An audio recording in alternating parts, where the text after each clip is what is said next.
आज मु आपण मानकु कहिबी जे कलमी बैगण गछ हो किंबा आपणकर साधारण बैगण गछ हो मोर देखि पारुथबे कलमी बैगण गछ दीर्घ 8 मास धरी प्रोडक्शन नेला परे मध्य सेही गछ को मु किपरि भाबरे आउरी अधिक दिन पर्यंत प्रोडक्शन नेबा पई ताकू किपरि भाबरे मु डाळ काटिबी ताहा मु आपण मानकु कहिबी। आपण माने एई उपाय रे जदि डाळ काटिबे तो निहाती भाबरे आपणकर सेही फसलटी को अधिक दिन पर्यंत आपण माने सेतिरु अमल नै पारिबे। तो निहाती भाबरे मोर वीडियोटी को प्रथम रु शेष पर्यंत देखिबे। मु अमर आपण मानकु स्वागत करुछि मोर अमर फार्मिंग यूट्यूब चैनल रे। प्रिय चाषी भाई माने आपण माने जेते बेले अधिक समय पर्यंत गोटे गछरु हार्वेस्टिंग करिवे निहाती भाबरे सेही गछरे आपण माने देखिबे जे गोटे डाळ आपनको केते दिन पर्यंत आ फळ दबो से निहाती भाबरे डाळटी सुखी जिवो। ठीक अछि।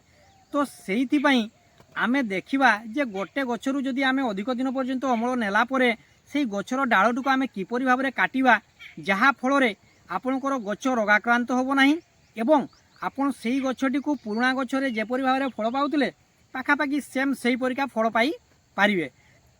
तो सेति पई आपण माने कोन करिवे देखिनियंतु बेले भी आपण माने बैगण गछरे डाळ गुडी को काटिबे केते बेले भी आपण माने डाळ काटिबा पई कटुरी किंबा आपण माने दा सहायरे काटिबे नाही। ता पई आपण माने देखिनियंतु एई परिका गोटे कोंची आसुची। ठीक अछि। एई कोंची सहायरे आपण माने डाळ गुडी को काटिबे जेपरि भाबरे देखंतु मु किपरि भाबरे डाळ काटिची देखनियंतु एई गछटीरो जेते बड़ बड़ डाळ थिला सब डाळ को मु काटी देली तार तळ आडू किपरि भाबरे डाळ बाहरुची एई परि डाळ से बाहरिबो। ठीक अछि।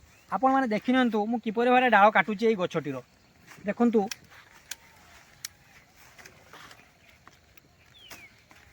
ये हूँ गछर डालटा ये हूँ पुराणा डाल या आपण मैंने निहाती भाव में गचर गोटे फुट पर्यंत छाड़िकिना आपण मैंने डालटी को काटिबे। देखंतु केते बढ़िया हो जाउची काटिकिना। ठीक अच्छे।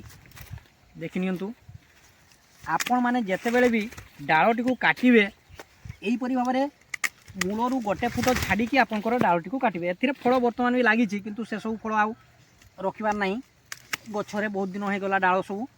ठीक अच्छे। से डाल सब काटिकिना वर्तमान सफा करदेवा जहाँ फल बर्तमान मार्केट रे रेट भी ऑलरेडी कमिगला आपण मैंने जानिथिबे। तेणुक आपण मैंने से समय गछटी को डाल काटिदेवे। काटिदेवा फल आपणकर गछरे जो डाल काटिदेला परे से डाल गुड़िक देखिए आपण मैंने आउ थे नुआ डाल परिका डाल बाहर। ठीक अच्छे। तो यहीपरि भाव में आपण मैंने डालटी को काटिबे किंतु आपण मैंने देखंतु डाल काटी सारिबा परे जो फल गुड़िक थी से फल सब तोड़ीदेवे मूलरू करके। ठीक अच्छे। से सब फल सब तोड़ीदेवे तोड़ी सारिबा परे देखंतु एपरि वर्तमान गछटी किपरि देखागला है। आपण माने एहीपरि भाव में गछर संपूर्ण डाल गुड़ी को काटिदेले बड़ बड़ डाल वर्तमान जो डालटी रहिला एई डाल गुड़ी को आपणकर पुणी बड़ गछ हेइजिवो। ठीक अछि। तो ये जो मु डाल काटिले कंची साहाय्य देखंतु केते सहजरे हेइगला। केते बेले भी दा किंबा कटुरी साहाय्य आपणकर गछर डाल गुड़ी को काटिबे नाही फंगस आटाक हेबार संभावना रही। तेणुक आपण मैंने से डाल काटिबे नहीं से आपंकर डंक बाहर भी समस्या आसो गछ आपंकर मरीजार भी संभावना रहिबो।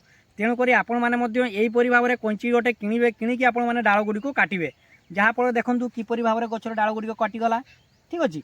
यहीपरि भाव में आपण मानकर गछर डाल काटिगले तापरे मु आग को वीडियो आनिबी जे यही डाल काटिबा परे एथिरे मु कोन कोन सब फंगिसाइड दउची एवं किपरि भाव में एथिरे मु खाद्य प्रबंधन करूची जहाँ फल आपण माने निहाती भाव में देखिए जे यही गछरु मध्य मु किपरि भाव में फल अमल करी। तो यहीपरि वीडियो देखापी निहाती भाव में मोर चैनल टी सब्सक्राइब करेंगे एवं जदि किसी शिखा पाउछंती निहाती भाव में आपणकर प्रिय सांगसाथी चाषी भाई मान